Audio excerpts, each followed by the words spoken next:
Welcome to e-PG पाठशाला। E-PG पाठशालायां भवतां सर्वेषां स्वागतं व्याहरामि।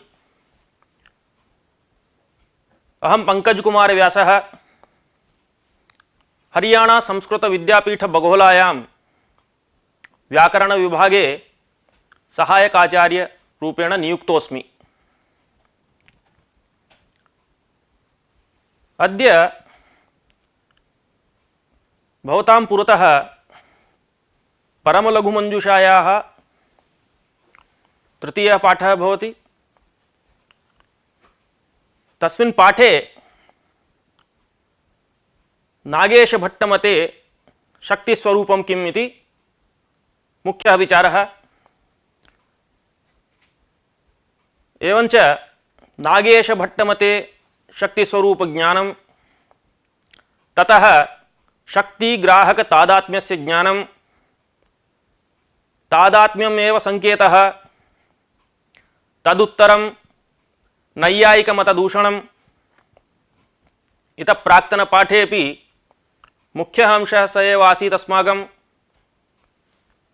नैयायिकैः ईश्वर इच्छा शक्तिः संकेतः इत्युक्तं तन्निराकृतं। तदेव मतं पुनरपि अनूद्य अस्मिन् पाठेऽपि अग्रे खण्ड्यते नागेशेन। ततः शब्दार्थयोः तादात्म्ये प्रमाणं, तत्स्वरूपं च, बोद्धपदार्थनिरूपणम्, अर्थपदयोः तादात्म्ये व्यवहारोपपत्तिः, शब्दार्थयोः तादात्म्ये लौकिकशास्त्रीय प्रमाण प्रदर्शनम्। एतत् सर्वम् अस्मिन् पाठे विचार्यमाणाः मुख्याः अंशाः भवन्ति। तत्सर्वं विस्तरेण वयम् अत्र पठिष्यामः। यथोक्तम् इतः प्राक्तनपाठे भवद्भिः शक्तिविषयकं नैयायिकमतं ग्रन्थकारमतरीत्या तस्य निराकरणं कथम् इति च ज्ञातम्। तत् संक्षेपेण पुनः स्मारयामि। कुतः इत्युक्ते पूर्वतनपाठस्य अस्य च सम्बन्धः वर्तते। पूर्वस्मिन् पाठे नैयायिकोक्तरीत्या ईश्वर इच्छा शक्तिरिति प्रतिपाद्य तस्य निराकरणं कृतम्। अस्मिन् पाठे क्रमेण स्वमत उपस्थापनं करिष्यते नागेशेन। अतः पूर्वतनपाठस्य संक्षेपेण स्मारणं। नैयायिकैः ईश्वर इच्छा शक्तिरिति अंगीकृतं। स एव संकेतः इत्युक्तं। तद्नैव संभवति। यतः इच्छायाः शक्तित्व संभवेपि संबंधत्वं कल्पयितुं नैव शक्यते। कुत इति चेत् संबंधस्य त्रीणि वैशिष्ट्यानि भवन्ति। संबंधो हि संबंधिद्वय भिन्नः भवति, संबंधिद्वयनिष्ठो भवति, विशेषण विशेष्योभय संबंध ज्ञान नियामकश्च भवति। यथा घटवद्भूतलम् इत्यत्र समन्वयं कुर्मः।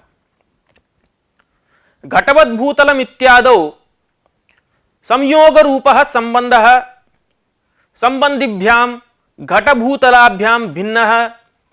द्विष्ठः नाम घटभूतल उभयनिष्ठः।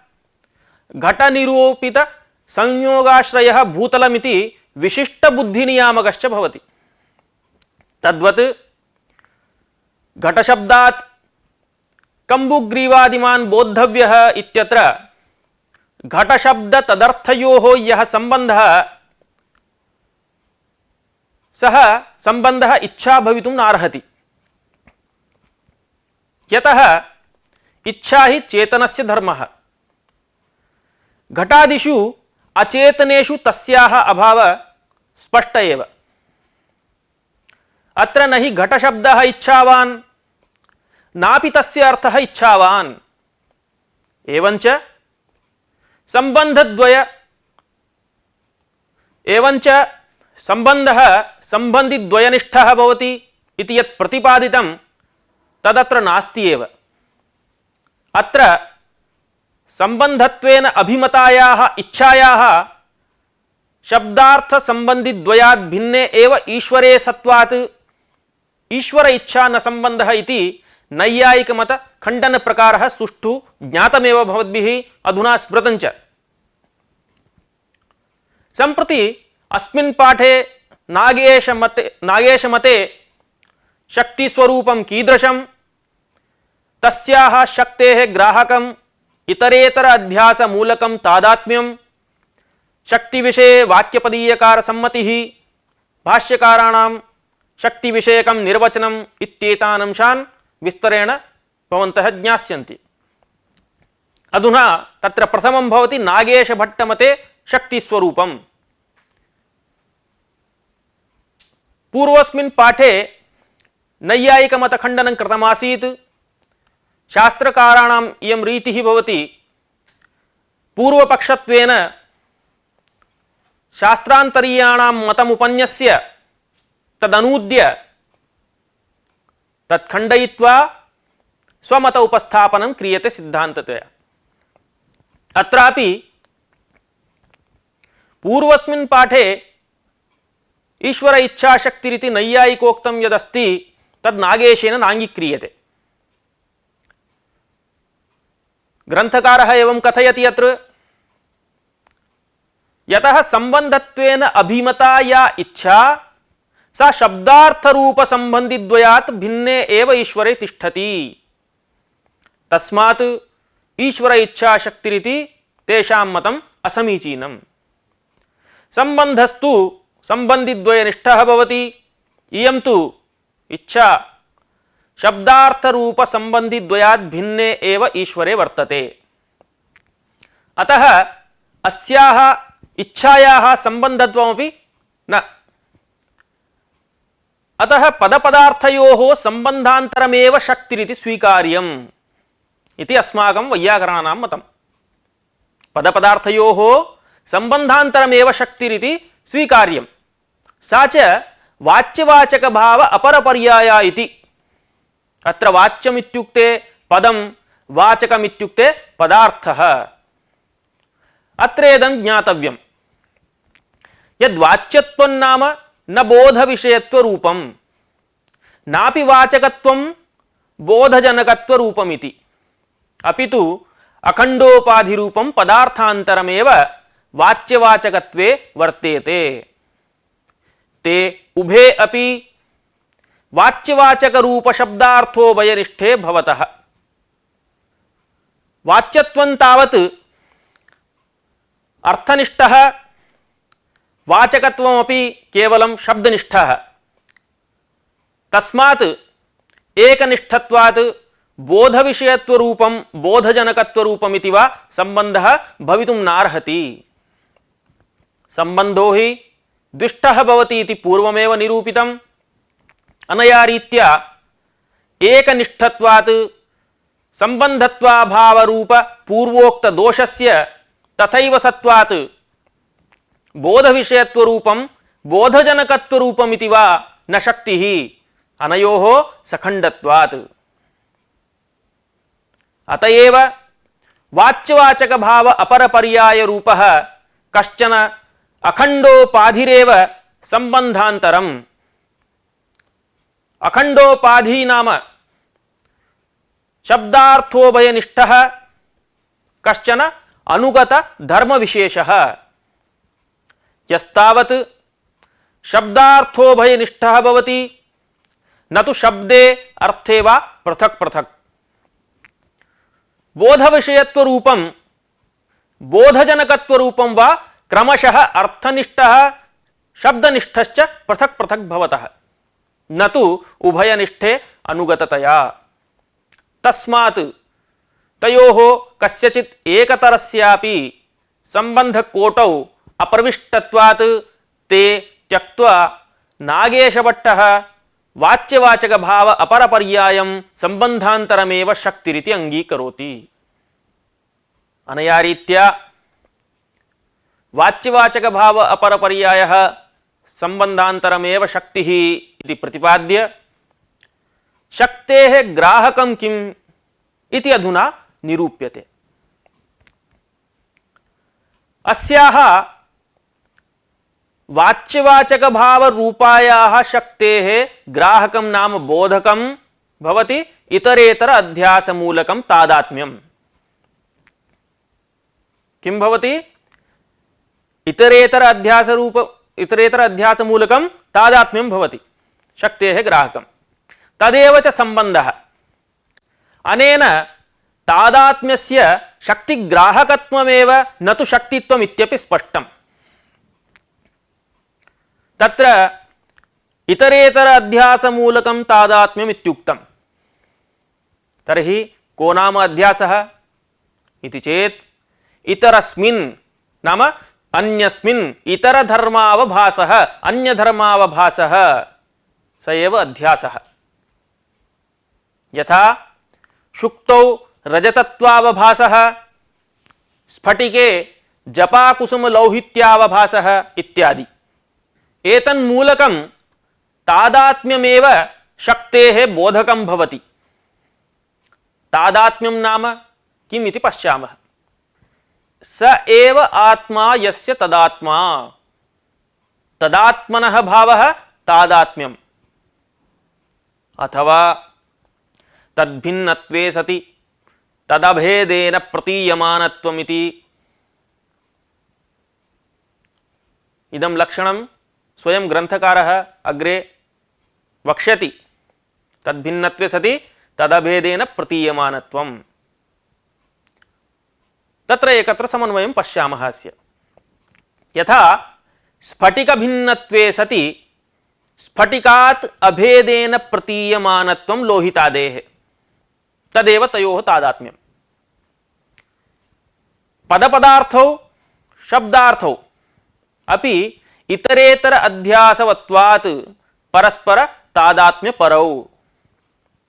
एवंच लोहित पदार्थ स्फटिक पदार्थयोः तादात्म्यमिव पदपदार्थयोरपि अयं घटः इत्याकारकं तादात्म्यम् अध्यासमूलकमेव न तु वास्तविकम्। एतच्च अनुमान प्रक्रियया अपि ज्ञातुं शक्यते। अनुमान प्रकारश्च इत्थम्। शब्दार्थौ परस्पर तादात्म्यवन्तौ इतरेतर अध्यासवत्वात् इति अनुमान आकारः। अत्र शब्दार्थौ पक्षः तादात्म्यं साध्यम्, इतरेतर अध्यासस्तु हेतुः। अयं हेतुः अन्वय व्यतिरेकी हेतु। यस्य हेतोः अन्वय व्यतिरेक व्याप्तिः संभवति सः अन्वय व्यतिरेकी हेतुः भवति। अनुमान प्रक्रियायां हेतुः सर्वदा व्याप्यः साध्यश्च व्यापकः भवति। तत्र व्याप्ति स्वरूप प्रदर्शन वेलायां यच्छब्देन साकं व्याप्यस्य प्रयोगः क्रियते, तच्छब्देन साकं व्यापकस्य प्रयोगः क्रियते। एतत् सर्वं भवतां ज्ञानाय कथयन्नस्मि। भवद्भिः अन्यत्र न्यायशास्त्रे वा यथा व्याप्ति प्रदर्शनस्य उदाहरणं यत्किञ्चित् उच्यते, यथा यत्र यत्र हेतुः तत्र तत्र साध्यं, यत्र यत्र धूमः तत्र तत्र वह्निः इति। तस्यैव इदं निरूपणं किञ्चित् मया अत्र क्रियते। तत्र यच्छब्देन साकं व्याप्यस्य प्रयोगः, तच्छब्देन साकं व्यापकस्य प्रयोगः इति मनसि निधेयम्। एवञ्च यत्र यत्र हेतुः नाम व्याप्यः, तत्र तत्र साध्यं नाम व्यापकः इति व्याप्तिस्वरूपम्। तद्रीत्या यत्र यत्र हेतुः, यतोहि हेतुः व्याप्यः भवति, तत्र तत्र साध्यं व्यापकः इति अन्वय व्याप्तिः। यत्र यत्र साध्याभावः तत्र तत्र हेत्वाभावः इति व्यतिरेक व्याप्तिः। अन्वय व्याप्तौ यद् व्यापकं भवति तदभावः व्यतिरेकव्याप्तौ व्याप्यं भवति। यथा पर्वतो वह्निमान् धूमात् इत्यत्र पर्वतः पक्षः, वह्निः साध्यः, धूमश्च हेतुः। अस्मिन् दृष्टान्ते यत्र यत्र धूमः तत्र तत्र वह्निः यथा महानसम् इति अन्वयव्याप्तिः। यत्र यत्र वन्यभावः तत्र तत्र धूमाभावः यथा महाहृदये इति व्यतिरेकव्याप्तिः। एवञ्च प्रकृतानुमाने अन्वयव्याप्तिस्तु यत्र यत्र इतरेतर अध्यासः तत्र तत्र तादात्म्यम्।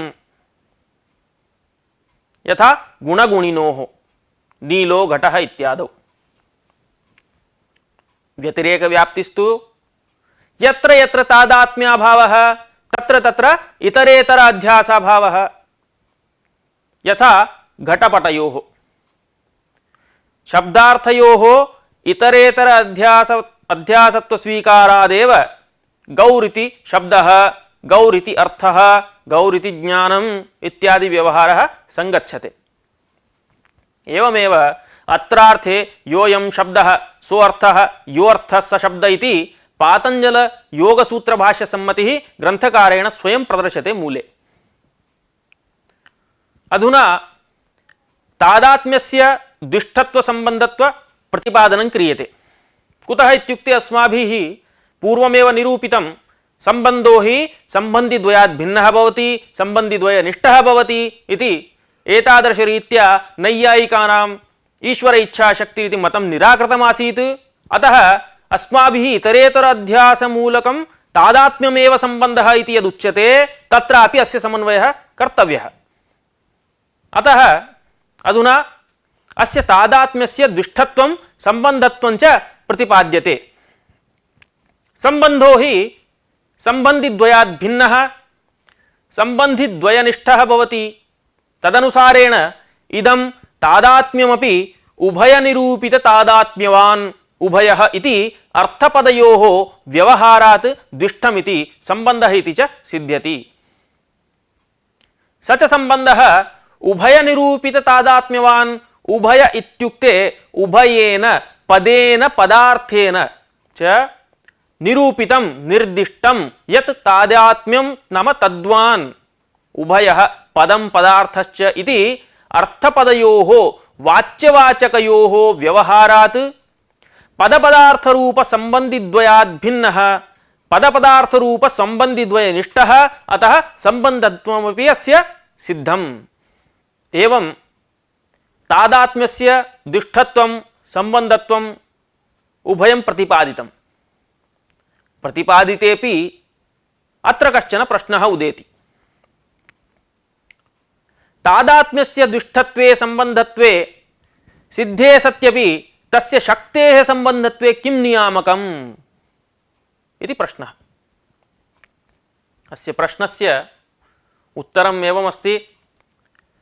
शक्तेः अपि नाम वाच्यवाचक भाव इति वृत्तेरपि वाच्यवाचक भावाख्या या वृत्तिः तस्याः अपि कार्यजनकत्वे शक्तिभिन्नः तादात्म्याख्यः संबंधः एव नियामकः। तेन तादात्म्यस्य शक्तेः संबंधत्वं स्पष्टमेव। यथा दीपादिगत प्रकाशकत्व शक्तिसत्त्वेपि आलोक विषय संबंधे सत्येव वस्तु प्रकाशकत्वं सिद्ध्यति नान्यथा। अधुना युक्तं तस्य इतोपि स्फुट विवरणं क्रियते। यथा दीपे प्रकाशकत्व शक्तिः भवति परन्तु सः वस्तूनां प्रकाशने तावता न समर्थः भवति यावता दीपवस्तुनोः शक्त्यतिरिक्त संयोगादि संबंधः न जायते। तयोः संयोग संबंधाभावे दीपगत शक्तेः वस्तु प्रकाशकत्वं न सिद्ध्यति।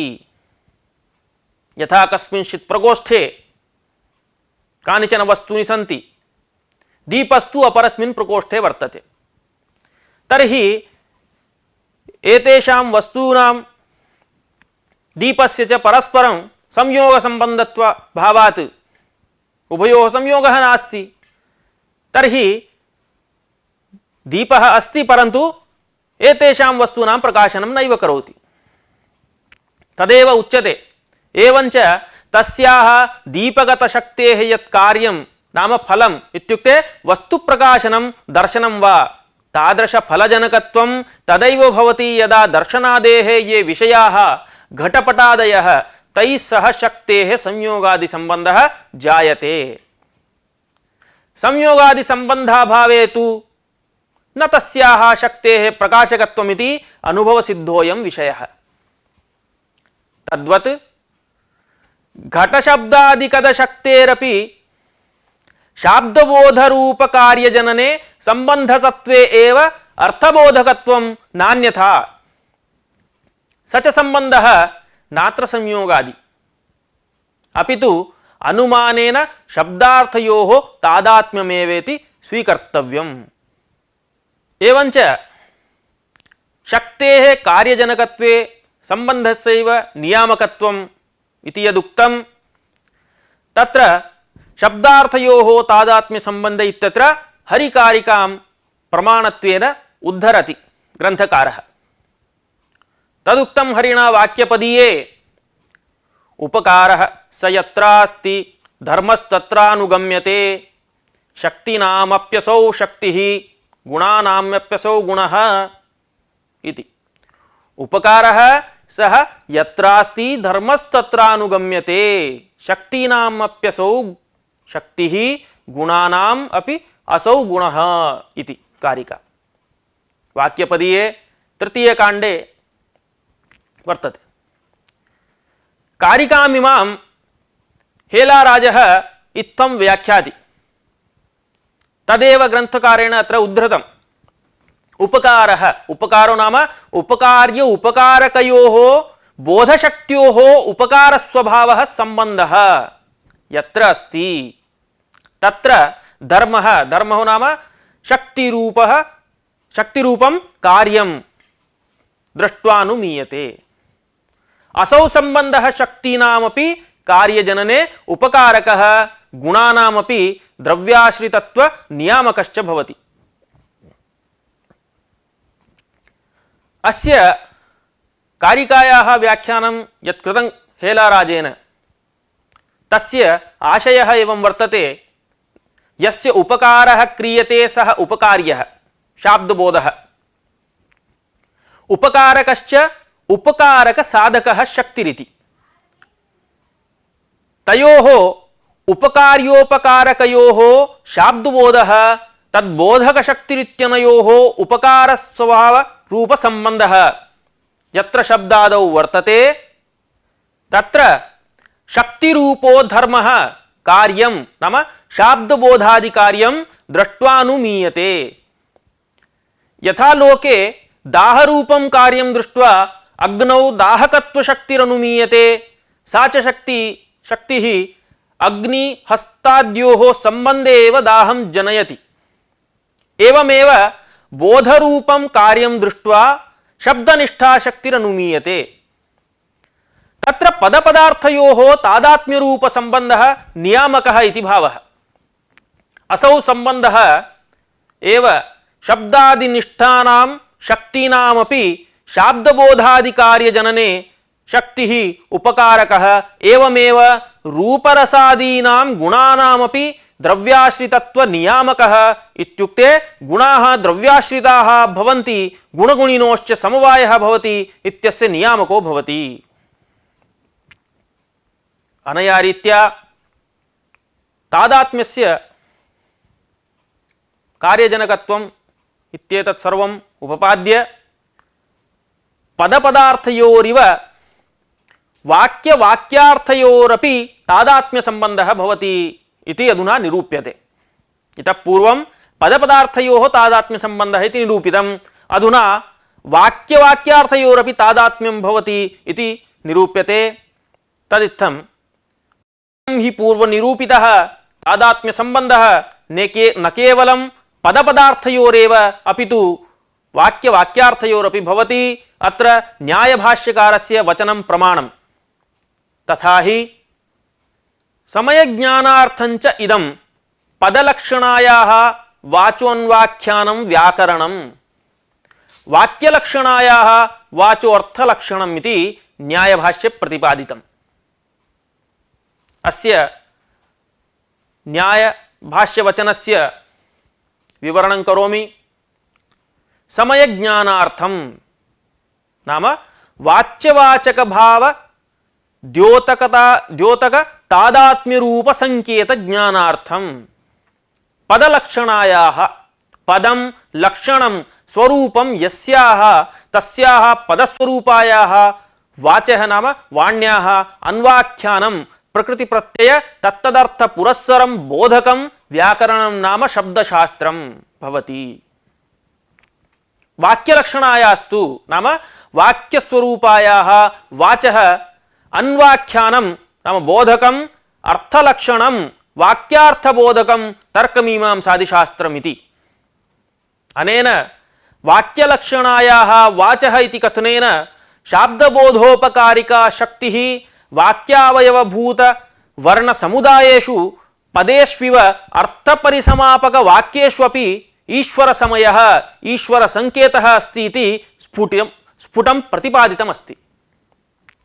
तस्मात् पदपदार्थयोः वाक्यवाक्यार्थयोश्च इतरेतर अध्यासः संकेतः तन्मूलकं तादात्म्यञ्च सम्बन्धः इति समुदितार्थः फलति। अयमेव अर्थः पतंजलि प्रणीत योग सूत्र भाष्यादपि लभ्यते। तथा हि संकेतस्तु पदपदार्थयोः इतरेतर अध्यास रूपः स्मृत्यात्मकः योऽयं शब्दः सोऽर्थः योऽर्थः सशब्दः इति पातंजल योग भाष्ये। इतरेतर अध्यास रूपः स्मृत्यात्मकः स्मृति विषयः आत्मा स्वरूपं यस्य सः स्मर्यमाणः इत्यर्थः। एवञ्च स्मृति विषयो ज्ञातः संकेत एव शक्तेर्बोधको भवति। एतन्मध्ये कश्चन शङ्काम् उत्पादयति। इतरेतर अध्यास रूपः इत्यत्र रूपपदोपादानेन संकेतस्य अध्यासत्वमेव लभ्यते न तु अध्यासमूलकत्वम्। कथमध्यासमूलकत्वं वर्ण्यते भवद्भिः इति चेत् समाधानरूपेण एवम् उच्यते। रूप्यते बोध्यते इति करणघञ्यन्तरूपशब्देन अध्यासो रूपं बोधकः यस्य इति बहुव्रीहिणा अध्यासबोध्यत्वस्य लाभः भवति। अथवा रूप्यते बोध्यते असौ इति कर्मघञ्यन्त रूपशब्दस्य अध्यासशब्देन तृतीया तत्पुरुष समासः। अध्यासेन रूपः बोधः इति यावत्। अनेन इतरेतर अध्यास रूप इति कथनात् अध्यास मूलकत्वम् इत्यपि आयातम्। इत्येतावता प्रबन्धेन ग्रंथकारेण शाब्दिकानां मते शक्तिः का तत्र कानि प्रमाणानि एतत् सर्वं निरूपितं सम्यक् प्रतिपादितं। पुनरपि पूर्वं तावत् नैयायिकोक्तं यत् खण्डितमासीत् पूर्वस्मिन् पाठे तदधुना पुनः अनूद्य खण्डयति। इतः प्राग् विवेचितः विषयः अस्मात् शब्दात् अयमर्थो बोद्धव्यः इत्याकारः पदप्रकारकार्थ अर्थविशेषकः। अस्मात् शब्दात् अयमर्थो बोद्धव्यः इत्याकारः पदप्रकारक अर्थविशेषकः। एवं इदं पदम् इममर्थं बोधयतु इत्याकारः अर्थप्रकारक पदविशेषको वा ईश्वरः संकेतः ईश्वर संकेतः ईश्वर इच्छा इति नैयायिकमतं न युक्तम्।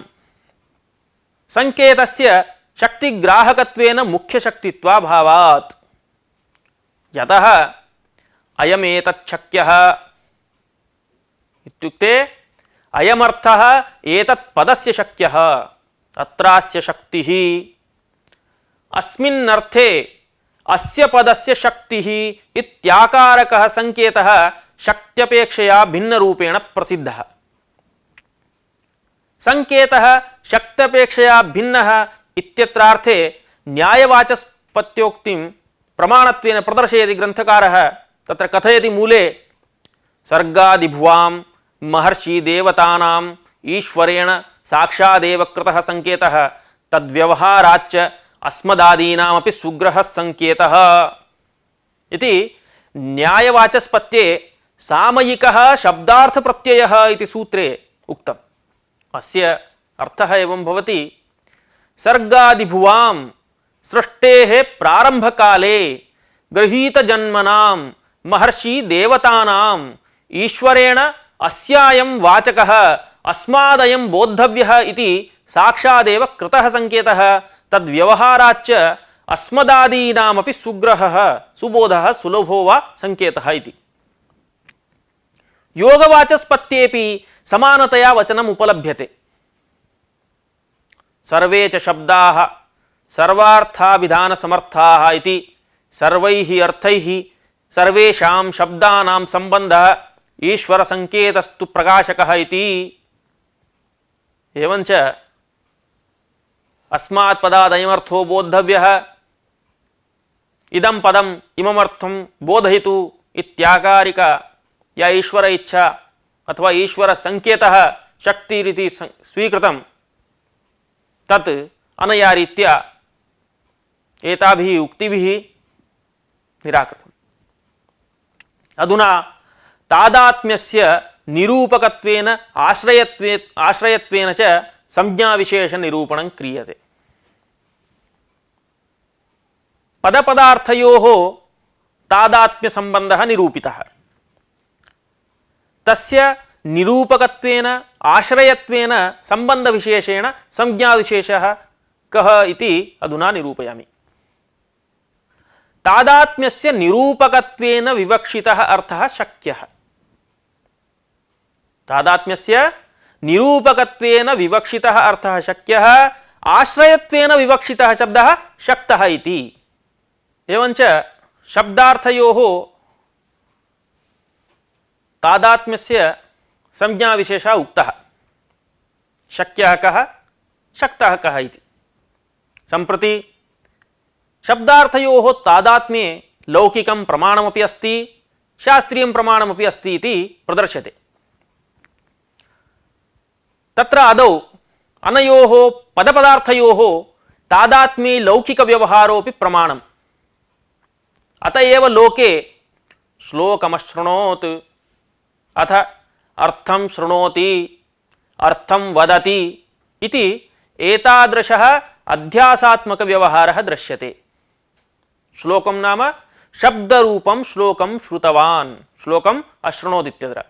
शब्दरूपं श्लोकं श्रुतवान् ततः अर्थं शृणोति अर्थं वदति इत्यादि व्यवहारः तदानीमेव संगच्छते यदा शब्दार्थयोः तादात्म्यं स्वीक्रियते। अन्यथा तयोः तादात्म्याभावे शब्दस्यैव श्रावण प्रत्यक्ष विषयत्वात् अर्थस्य श्रवणं कथमपि न युज्यते। एवमेव उच्चारण विषयोपि शब्द एव भवति। तथापि अर्थे शब्दत्वम् आरोप्य अर्थं वदति इति व्यवहारः क्रियते। अनेन स्पष्टं यत् लोकेपि पदपदार्थयोः तादात्म्यं स्वीकृत्य अध्यासात्मकः व्यवहारः क्रियते। इदं तु आसीत् लौकिकं प्रमाणं। शास्त्रे अपि शब्दार्थयोः तादात्म्य विषये प्रमाणं वर्तते। तत् किमित्युक्ते ओमित्येकाक्षरं ब्रह्म रामेति द्व्यक्षरन्नाम मानभङ्गपिनाकिनः वृद्धिरादैच् इति शक्तिग्राहक श्रुतिस्मृति विषये सामानाधिकरण्येन प्रयोगश्च शब्दार्थयोः तादात्म्यं सूचयति। अस्य अयं भावः। ओमित्येकाक्षरं ब्रह्म इत्यत्र ओम् इति वर्णपर्यायः, स च ब्रह्म इत्यस्य वाचकः। न तु तद्वर्ण एव ब्रह्म, तथापि वर्णमात्रे ब्रह्मत्वम् आरोप्य सिद्धमिदं शब्दार्थयोः तादात्म्यम्। एवमेव रामेति द्व्यक्षरन्नाम इत्यादावपि राम इति शब्दे तद्वाच्यस्य दाशरथेः रामस्य आरोपादेव पिनाकिनः मानभङ्गस्य सम्भवः। अपि च व्याकरणशास्त्रे अस्माकं पाणिनि महर्षिणा वृद्धिरादेच् इति सूत्रे आकार ऐकार औकार वर्णानां वृद्धिसंज्ञा विहिता। तच्च वृद्धेः आ ऐ औ इति वर्णानां परस्परं तादात्म्येनैव सिद्ध्यति नान्यथा। आकारः वृद्धिसंज्ञकः भवति, ऐकारः वृद्धिसंज्ञकः भवति, औकारः वृद्धिसंज्ञकः भवति इति तादात्म्येनैव तादृश व्यवहारः उपपादयितुं शक्यः। अनेन लौकिकेन शास्त्रीय प्रमाणेन च सिद्धं शब्दार्थयोः तादात्म्यम्। अस्माभिः तादात्म्यं तादात्म्यम् इति निरूप्यमानं तु अस्ति, परन्तु तस्य निर्वचनं तु न कृतं। यद्यपि इतः प्राग् मया प्रसङ्गात् स्मारितमासीत् स एव आत्मा इति, तदात्मा तस्य भावः तादात्म्यं तद्भिन्नत्वे सति इत्यादि रीत्या मूले वक्ष्यते इत्यपि उक्तं, तदधुना उच्यते। एतावता शब्दार्थयोः तादात्म्यं यन्निरूपितं तस्य स्वरूपं तद्भिन्नत्वे सति तदभेदेन प्रतीयमानत्वं भेदाभेदसमनीयतम्। शब्दार्थस्थलं स्वीकृत्य समन्वयं पश्यामः, इतोपि भवतां स्पष्टप्रतिपत्तिर्भविष्यति। शब्दपक्षे तस्मादर्थात् भिन्नत्वे सति तदभेदेन अर्थापेक्षया अभेदेन प्रतीयमानत्वं शब्दस्य। एवमेव अर्थपक्षे तस्मात् शब्दात् भिन्नत्वे सति शब्दापेक्षया अभेदेन प्रतीयमानत्वं अर्थस्य। तच्च भेदाभेदसमनीयतम्। भेदे अभेदे च समानरूपेण नियतभावः तस्य तादात्म्यस्य इति भावः। अत्र भेदाभेदयोः अत्यन्तं विरोधात् कथं भेदाभेदसमनीयतत्वं तादात्म्यस्य इति तु न शङ्कनीयम्। यतः अभेदस्य अध्यस्तत्वात् नाम आरोपितत्वात् न उभयोः विरोधः।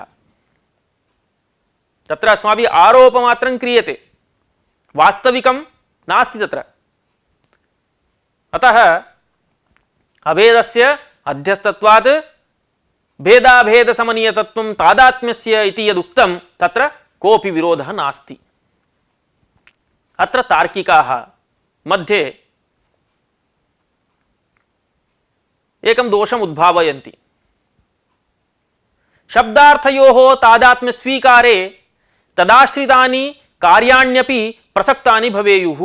यथा कश्चिन् मधुशब्दम् उच्चारयति चेत् तस्य मुखे माधुर्य रसास्वाद प्रसंगः, एवमेव वह्निशब्दोच्चारणे तु मुखे दाहापत्ति प्रसंगश्च स्यात् इति दोषः। एतद् दोषपरिहाराय वैयाकरणाः कथयन्ति, तादात्म्ये भेदाभेदयोः पूर्वमेव अस्माभिः उपपादितत्वात्, नाम वस्तुतः भेद एव तत्र, अभेदस्तु आरोप्यते इति प्रागेव निरूपितम् अस्माभिः। अतः अस्माकं मते एते दोषाः एव न भवन्ति। किञ्च अत्र इदं ज्ञातव्यं, दाहं प्रति वह्नेः माधुर्यं प्रति मधुरपदार्थस्य च संयोगेन कारणत्वात् अत्र तु मुखादौ अर्थस्य तेन सम्बन्धेन अभावात् न कश्चित् दोषः। यथा वा गंगायां घोषः इत्यादौ तटे गंगात्वारोपेपि तेन स्नानादिकार्यं न संभवति, तद्वत् प्रकृतेपि अभेदस्य आरोपितत्वेपि तदाश्रितं कार्यं न संभवति, तेन न कुत्रापि विरोधः अस्माकम्। तस्मात् वह्निशब्द उच्चारणे मुखे दाहापत्तिः, मधुर पदार्थ उच्चारणे माधुर्य प्रसंगः रसास्वाद प्रसंगः इत्यादि दोषाः अस्माकं मते न सन्ति। एतदेव इतोपि दृढीकर्तुं स्वमतं बोद्धार्थ पदार्थमपि निरूपयति प्रसंगात्। स एव परमसिद्धान्तश्च बौद्धपदार्थनिरूपणम्। तत् कथयति नागेशः, वस्तुतस्तु बोद्ध एव शक्यः, पदमपि स्फोटात्मकमेव प्रसिद्धम् इत्यनया रीत्या परमसिद्धान्तत्वेन बोधपदार्थं निरूप्य नैयायिकोक्तां शङ्कां निवारयति। वस्तुतस्तु इत्यादिना वस्तुतस्तु बोद्ध एव शक्यः, पदमपि स्फोटात्मकं प्रसिद्धम्, अस्य अयं भावः। वैयाकरणानां मते द्विविधौ शब्दार्थौ भवतः, बोद्धौ बाह्यौ च। तत्र बौद्धार्थेन सह बौद्धशब्दस्य तादात्म्यं न तु बौद्धबाह्ययोः। बौद्ध इत्यस्य बुद्धिरूपाधिकरण देशस्थ इत्यर्थः, न तु बुद्धिविषयः, यतः बाह्योऽपि पदार्थः बुद्धिविषये एव भवति। अतएव बौद्धार्थस्य स्फोटात्मकशब्दस्यैव तादात्म्यम् अङ्गीक्रियते।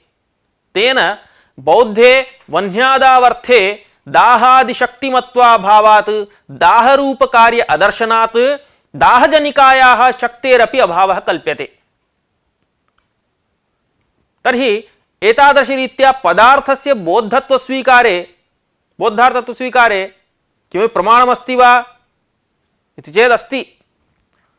तदेव सूचयति शब्दज्ञानानुपाती वस्तुशून्यो विकल्पः इति योगसूत्रं प्रमाणत्वेन उपन्यस्यति ग्रन्थकारः। शब्दज्ञानानुपाती वस्तुशून्यो विकल्पः इति योगसूत्रम्। एतद् विकल्पसूत्रमपि बौद्धपदार्थस्वीकारे एव संगच्छते। अस्य सूत्रस्य ग्रन्थकारेण योगवाचस्पत्यानुसारेण स्वयमर्थः उद्धृतः।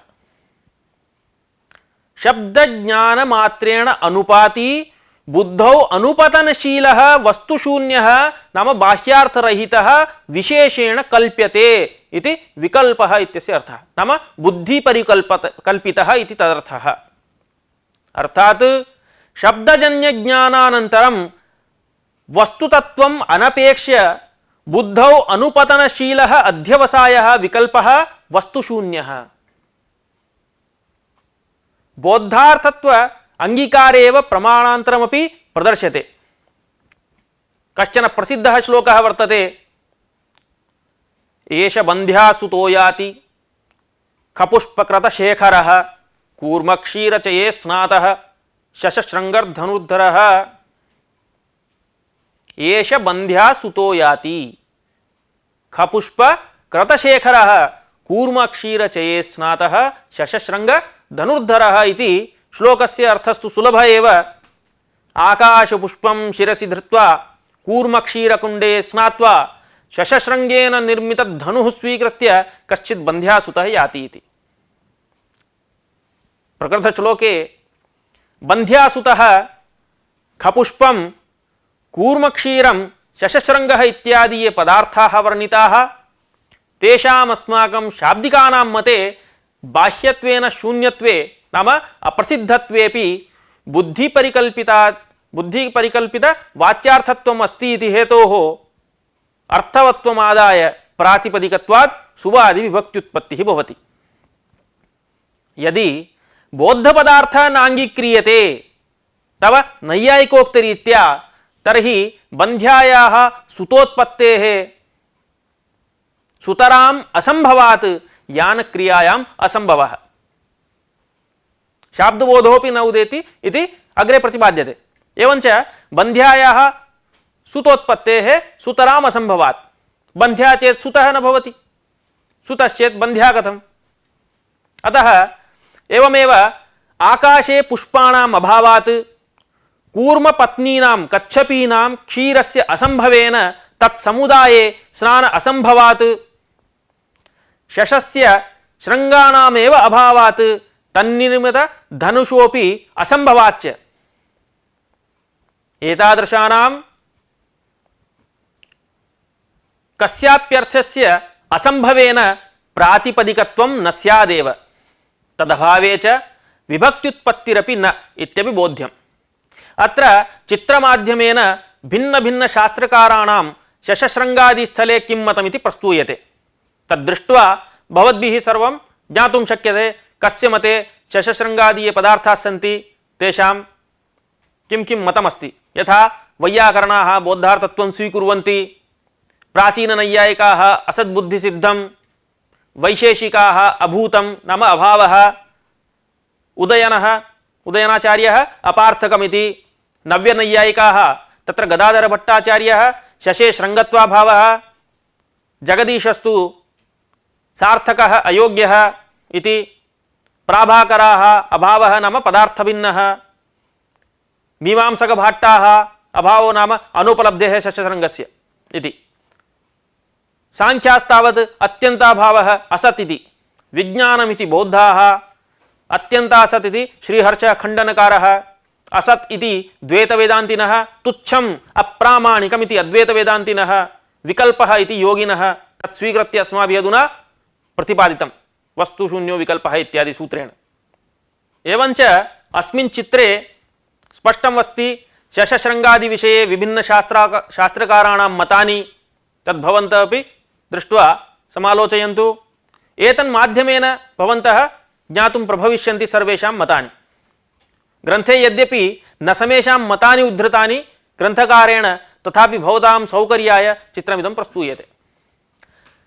अत्र केचिन् नैयायिकाः शशशृङ्गस्य अप्रसिद्धत्वात् अप्रसिद्धप्रतियोगिकाभावस्य नैयायिकैः अस्वीकारात् शशशृङ्गमित्यादौ प्रातिपदिकत्वं न स्यात् इत्याशङ्क्य महिष्यादीनां शृङ्गं प्रसिद्धं, शशोऽपि प्रसिद्धः, तेन शृङ्गे शशीयत्वस्य शशसम्बन्धित्वस्य भ्रमात् बाह्यार्थस्य अभावेपि भ्रमविषयम् अर्थमाश्रित्य प्रातिपदिकत्वं साधयन्ति।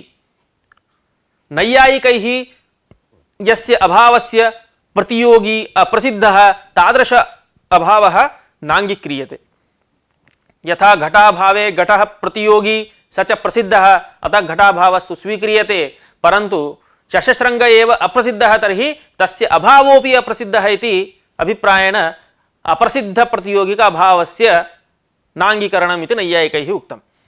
अस्तु, प्रकृते कैश्चित् नैयायिकैः यया रीत्या प्रातिपदिकत्वं साधितम् अप्रसिद्धपदार्थस्थले तन्न युक्तमिति स्वमतेन तादृशरीत्या प्रातिपदिकत्वसाधने आपत्तिं प्रकटयति वैयाकरणः। भवदुक्तरीत्या अत्र शृङ्गे शशीयत्वभ्रमः इत्यादिना निर्वाहः कर्तुं न शक्यते। कुत इति चेत् शशशब्दवाच्यस्य जन्तुविशेषस्य दर्शनरूपबाधसत्वेन तदभावस्य वक्तुमशक्यतया एकदेशस्य अभावस्य आनर्थक्येन तद्विशिष्टस्य शशविशिष्टस्य शृङ्गस्यापि अर्थवत्वाभावात् प्रातिपदिकत्वं न सिद्ध्यति। अत्र अभावः एकदेशः, यतोहि शशशृङ्गाभावः इत्युक्तं खलु, तत्र शशशृङ्गः एकः एकदेशः, अपरः भागः अयं भवति अभावः इति। एवञ्च शशविशिष्टस्य शृङ्गस्यापि अर्थवत्वाभावात् प्रातिपदिकत्वं न सिद्ध्यति। यथा शुक्तिं रजतत्वेन जानतोऽपि पुरुषस्य शुक्त्या रजतसम्बन्धि कार्यं कर्तुम् अशक्यतया भ्रमस्य वास्तविककार्यनिर्वाहकत्व असम्भवेन अर्थवत्वाभावात् प्रातिपदिकत्व अप्राप्तौ शशशृङ्गमित्यत्र स्वाद्यनुत्पत्तिः इत्यर्थः। शृङ्गे शशीयत्वभ्रमस्थले वास्तविक अर्थवत्वाभावात् तत्प्रयुक्तं कार्यं प्रातिपदिकत्वं न स्यादिति इतोपि स्पष्टतया विवेचितम्। अधुना अर्थपदयोः तादात्म्ये व्यवहारोपपत्तिः इति विषयं किञ्चित् आलोचयामः। तथा हि अर्थपदयोः तादात्म्ये एव तत्तदर्थ तादात्म्यापन्नः तेन तेन अर्थेन तादात्म्य अध्यस्तः इति। सह सह शब्दः भिन्नः भिन्नः इति हेतोः अर्थभेदात् शब्दभेदः इति व्यवहारः युज्यते। समानाकारमात्रेण नाम समानानुपूर्व्या तु एकोऽयं शब्दो बह्वर्थः इति व्यवहारः। अस्य अयं भावः शब्दानां हि स्वस्वविशिष्टार्थेन अभेदरूपेण अन्वयात् शब्दो हि शब्दान्तरात् भिद्यते। तेन हि अर्थवैभिन्येन शब्दवैभिन्यम् उपजायते। एताम् अर्थकृत भिन्नताम् आश्रित्य शब्दानां भिन्नता प्रतीतेः शब्दनानात्ववादः प्रतिष्ठापितः। यथा हि ग्रामशब्दोऽयं बह्वर्थः ग्रामः शाला समुदायः ग्रामो दग्धः इत्यादौ ग्रामो वातपरिक्षेपः ग्रामं प्रविष्ट इत्यादौ ग्रामो मनुष्याः ग्रामो गतः इत्यादौ ग्रामः स्थलं ग्रामो लब्धः इत्यादौ अनया रीत्या ग्रामशब्दस्य बह्वर्थाः प्रतिपादिताः। इत्थं हि अर्थभिन्नतामाश्रित्य एकस्मिन्नेव शब्देऽपि भिन्नता कल्प्यते। अन्ये तु सत्यामपि अर्थवैभिन्नतायां शब्दस्य रूपाकृतिं वा आश्रित्य शब्दैकत्ववादं प्रतिष्ठापयन्ति। अभेदपक्षेऽस्मिन् एकश्च शब्दः बह्वर्थः इति कल्प्यते। यथा अक्षः इति बिभीतके इन्द्रिये रथभागे द्यूते पाशे इत्यादिषु अर्थेषु वर्तते। एवमेव हरिशब्दस्तु रवौभेके विष्णौ सिंहे इत्यादिषु चतुर्दश अर्थेषु कोशादिषु प्रसिद्धः। अनया रीत्या शाब्दिकमदे शक्ति स्वरूप निरूपणं शब्दार्थयोः तादात्म्यादि निरूपण पुरस्सरम् अस्य पाठस्य अयं विषयः अत्र समाप्तः। एतावता यद्यद् विस्तरेण उक्तं तस्य संक्षेपेण पुनः अधुना कथनं क्रियते। नागेशभट्टमते शक्तिस्वरूपं तच्च पदपदार्थयोः इतरेतर अध्यासरूपं तादात्म्यं तस्याः शक्तेः ग्राहकम् अपि तादात्म्यं तादात्म्यस्य दुष्टत्व संबंधत्व प्रतिपादनं शब्दार्थयोः तादात्म्य संबंध इत्यत्र हरिकारिका प्रमाणं पदपदार्थयोरिव वाक्यवाक्यार्थयोरपि तादात्म्य संबंध निरूपणं शक्ति विषयक नैयायिक मतदूषणं तादात्म्यस्य निरूपकत्वेन आश्रयत्वेन संज्ञा विशेष निरूपणं शब्दार्थयोः तादात्म्ये लौकिक प्रमाणस्य शास्त्रीय प्रमाणस्य च प्रदर्शनं तादात्म्य स्वरूपं तच्च तद्भिन्नत्वे सति तदभेदेन प्रतीयमानत्वं तस्य शब्दार्थस्थले समन्वयः ततः बोद्धार्थ निरूपणं बोद्ध पदार्थांगीकारे प्रमाण प्रदर्शनम् अर्थपदयोः तादात्म्ये अयं शब्दः अर्थभेदात् भिन्नः इत्यादि व्यवहारोपपत्ति इत्येते विषयाः विस्तरेण अस्मिन् पाठे अस्माभिः प्रतिपादिताः भवद्भिः ज्ञाताश्च। समाप्तोऽयं पाठः। शुभं भूयात्।